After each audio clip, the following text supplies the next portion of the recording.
یا تو صحتیاب ہو چکے ہیں یا ابھی بھی اس وائرس کا مقابلہ کر رہے ہیں. تو آپ کا تعارف کروا دیتے ہیں. عطا اللہ تارڑ صاحب ہمارے ساتھ موجود ہوں گے, رہنما ہیں مسلم لیگ نون کے, اور یہ کورونا سے متاثر ہوئے تھے اب سے کچھ دن پہلے, اور اب یہ صحتیاب ہو چکے ہیں. اس کے ساتھ ساتھ ابرار الحق صاحب ہمارے ساتھ ہوں گے, معروف سنگر ہیں, رہنما پاکستان تحریک انصاف کے, اور یہ کورونا سے متاثر ہیں اس وقت اور لڑ رہے ہیں.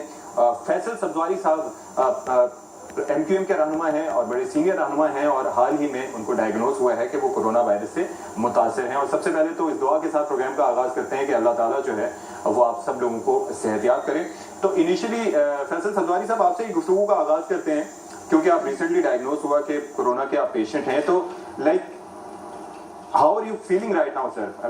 طبیعت آپ کی کیسی ہے؟ ٹھیک ہیں آپ؟ خیریت سے؟ جی بہت شکریہ اشفاق. آج صبح فجر کے وقت تک میری طبیعت کافی خراب تھی. جو آپ کا رب کیج ہوتا ہے, جو آپ کی پسلیاں ہیں, اس میں مجھے خاصی تکلیف تھی اور بخار تھا. اس کی وجہ سے نیند کا تو کوئی سوال ہی پیدا نہیں ہو رہا تھا, اور مجھے اندازہ ہو رہا تھا کہ مجھے لنگس پہ زور پڑ رہا ہے. لیکن خیر اللہ کا بڑا کرم ہے کہ آج کا دن نسبتاً بہتر گزرا. میں تھوڑا سا ٹرینڈ, یعنی آپ کی جو توانائی ہے وہ ٹچڑ جاتی ہے. میری نیند مجھے چند گھنٹوں سے زیادہ نہیں ہو پا رہی ہے, یہ ایک سائڈ افیکٹ ہے. ادروائز میں نارمل سوتا تھا اس سے پہلے.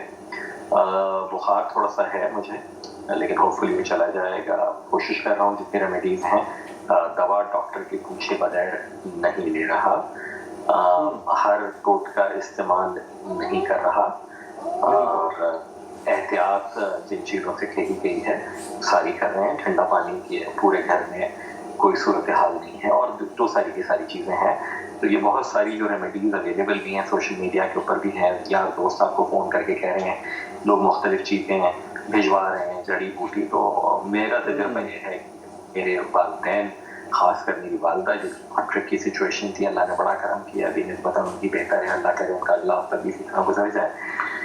تو ڈاکٹر سے کنسلٹ کریں, آکسیجن لیول لازمی, اور اپنی پلس جو ہے اس کو مانیٹر کرتے رہیں, اور اللہ نہ کرے اگر کسی کی یہ مسائل آ رہے ہیں. اور ہاں ایک چیز اور ہے کہ آپ خون کو پتلا کرنے والی دوا کو غذا استعمال کریں تاکہ آپ کی کلوٹنگ نہ ہو. جی جی, تو یہ ساری چیزیں ہیں. اللہ کا بڑا کرم ہے. اللہ کرے کہ اگلے چند دنوں میں میری اور تمام اہل خانہ کی طبیعت اور بہتر ہو, اور آپ سمیت ہمارے جتنے دوست احباب ہیں, ملک کے لوگ ہیں, وہ محفوظ رہیں. انشاءاللہ انشاءاللہ. اچھا ابرار الحق صاحب آپ فرمائیے گا سر, آپ ظاہر ہے کہ آپ کو 5 سے 6 دن ہو چکے ہیں اس وائرس سے متاثر ہوئے, تو ابھی آپ کی طبیعت کیسی ہے؟ اور ظاہر ہے کہ پریکاشنز وغیرہ آپ لے رہے ہوں گے, آئسولیٹڈ ہیں آپ؟ جی ہاں, بسم اللہ الرحمن الرحیم. ایک تو مجھے پہلی بات تو میں یہ کہوں گا کہ سمجھ نہیں آئی کہ مجھے یہ لگا کہاں سے ایسا کہ میں نے احتیاطی تدابیر بھی بہت اختیار کی, اس لیے یہ اور بھی زیادہ ضروری ہو گیا ہے ہر انسان کے لیے ماسک پہننا, کہ کوئی پتہ نہیں کہ فضا کے اندر سے یہ وائرس منتقل ہوا ہو. ہم نے کوشش تو کی اپنے آپ کو اور بچانے کی, لیکن تھوڑا بزی رہے ہم.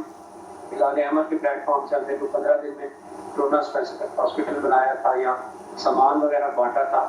اہم ممکن ہے کہ زیادہ ایکسپوجر باہر جانے سے کچھ ہو, لیکن اس لیے کوشش جن لوگوں کا ضروری نہیں ہے باہر جانا, پھر تو وہ نہ جائیں. دوسرا میں شکریہ ادا کرنا چاہتا ہوں سارے لوگوں کا, لاکھوں لوگوں نے میسیجز بھیجے اور دعائیں بے شمار کی ہیں. فیصل کے لیے بھی میں ان کی صحتیابی کے لیے دعا کرتا ہوں. میں یہ کہوں گا کہ میرے لیے بھی شروع میں بخار وغیرہ کے سمپٹمس تھے مجھے, اور ایک بات جو فیصل نے کیا نا اس کے اوپر میں کمنٹ ضرور کرنا چاہوں گا. ٹوٹکے ضرور استعمال کریں چھوٹے موٹے, لیکن پلیز آپ جو ہے نا ڈاکٹر کی ایڈوائس کے بغیر نہ چلیں. اس کی وجہ یہ ہے ہر باڈی کی ایک اپنی کیمسٹری ہے. کئیوں کو ہیپیٹائٹس ہو سکتا ہے, کئیوں کو شوگر ہو سکتی ہے, اس کے وہ آپ کا نسخہ فرق کر دے گی. آپ ایسا نہیں, کئی لوگ مجھے فون کر کے کہہ رہے ہیں ایزومیکس 500 mg صبح اور شام, تو مجھے بتاؤ میں لکھ لیتا ہوں اور چیزیں, ایک دوسرے سے ہم منتقل کر رہے ہیں نسخہ آ جائے. وہ میں سمجھتا ہوں کہ بہت ہی خطرناک بات ہے. نسخے نہیں لینے چاہیے, ڈاکٹر سے رابطہ کر لیں. ہلال احمد کی ہیلپ لائن ہے, دیگر حکومت کی ہیلپ لائن ہے. ہر باڈی کا انٹریکشن دواؤں کے ساتھ مختلف ہوتا ہے, اس کا رسپانس ڈفرینٹ ہوتا ہے, امیونٹی ڈفرینٹ ہوتی ہے. ظاہر ہے یہ امیونٹی والی ایسی سچویشن. جی ہاں ٹھیک ہے. عطا اللہ تارڑ صاحب, obviously آپ چونکہ صحتیاب ہو چکے ہیں, اور آپ نے بتایا کہ ایک ٹیسٹ آپ کا نیگیٹو آیا اور اب دوسرے کی آپ کو امید ہے کہ وہ بھی نیگیٹو آئے گا, تو آپ ٹیسٹ کروا چکے ہیں. ساتھ ہی میں جس طرح سے تذکرہ کر رہا تھا پروگرام سے پہلے کہ آپ نے ہمارے ساتھ شو کیا, اس کے بعد اگلے دن جو ہے وہ آپ کا ٹیسٹ پازیٹیو آیا, تو یہ خیال آپ کو کیسے آیا کہ مجھے ٹیسٹ کروانا چاہیے؟ طبیعت میں خرابی تھی, کوئی علامات تھیں, آپ نے ویسے ہی ٹیسٹ کروایا؟ نہیں جی, طبیعت میں تھوڑی خرابی تھی, میرے گلے میں درد تھا, ڈرائی کاف تھی, اور مجھے میرا ایکسپوجر بھی زیادہ تھا. پی پی کٹس کے حوالے سے ہم باہر نکلے رہے, راشن کی تقسیم کے حوالے سے نکلے رہے, تو آبویسلی پھر کورٹ کچہری کے معاملات آج کل جس طرح چل رہے ہیں, تو میں نے اس وجہ سے ٹیسٹ کروایا تھا.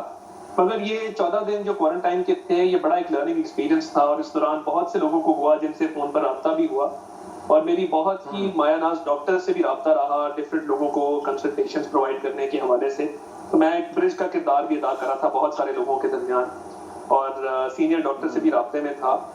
دیکھیے, اس میں سب سے پہلی بات تو یہ ہے کہ علامات جو بھی ہوں, اور بہت درست فرمایا ابرار الحق صاحب نے بھی کہ کئی لوگوں کو ہیپیٹائٹس بھی ہو رہا ہے, ان کے جو لیور فنکشن ٹیسٹ ہیں وہ ڈیریجڈ ہیں, کئی لوگوں کو کڈنیز پہ افیکٹ ہو رہا ہے, بلڈ کلوٹنگ ہے, بہت سارے معاملات ہیں. ہر پیشنٹ کا یعنی کہ جسم میں جو بھی ویکنس ہے یہ وائرس جا کے اس پہ اثر انداز ہو جاتا ہے, جی, یا ہو یہ سکتا ہے پیشنٹ ٹو پیشنٹ ڈیفر کرتا ہے, اور آبویسلی ہر پیشنٹ کی اپنی صورتحال ہے. مگر آپ کو جو بھی علامات ہوں, جو سینئر ڈاکٹرز نے ایڈوائز اس میں کیا ہے کہ آپ کو جو بھی علامات ہو, بخار ہو, جسم درد ہو, وہ گلا خراب ہو, جب تک آپ کی جو پھیپھڑوں میں آکسیجن کا لیول ہے, وہ جو ایک آکسی میٹر ملتا ہے جس جو آپ کی پلس ریٹ کو بھی مانیٹر کرتا ہے, اور آپ کے لنگز میں جو سیچوریشن ہے آکسیجن کی اس کو بھی مانیٹر کرتا ہے, اگر تو وہ 92 اور 98 کے درمیان ہے, تو موسٹ ڈاکٹرز نے یہ کہا ہے کہ جی آپ گھر پہ ہی کوارنٹائن کریں.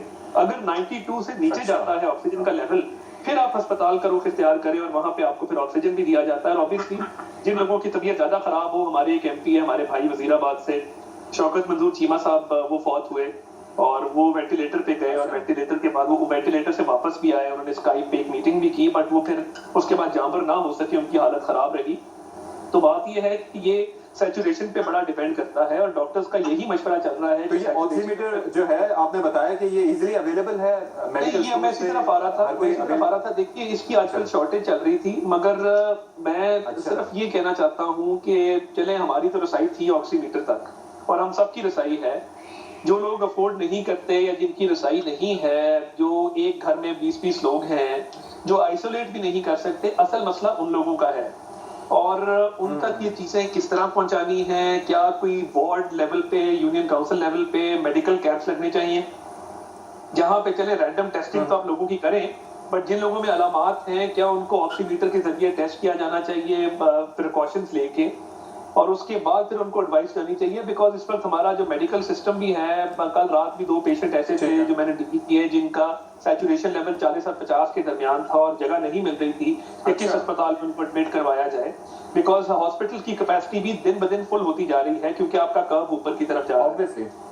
تو اس دوران دیکھیے, ایک تو یہ بہت سیکھنے کو ملا, اور ڈاکٹرز کی بھی کنسلٹیشن رہی, اور مختلف پیشنٹ سے بھی رابطہ رہا. تو یہ سیچوریشن ایک انتہائی اہم چیز ہے. باقی جو بھی علامات ہوں, چلیے ٹھیک ہے, ڈاکٹرز ایڈوائز یہی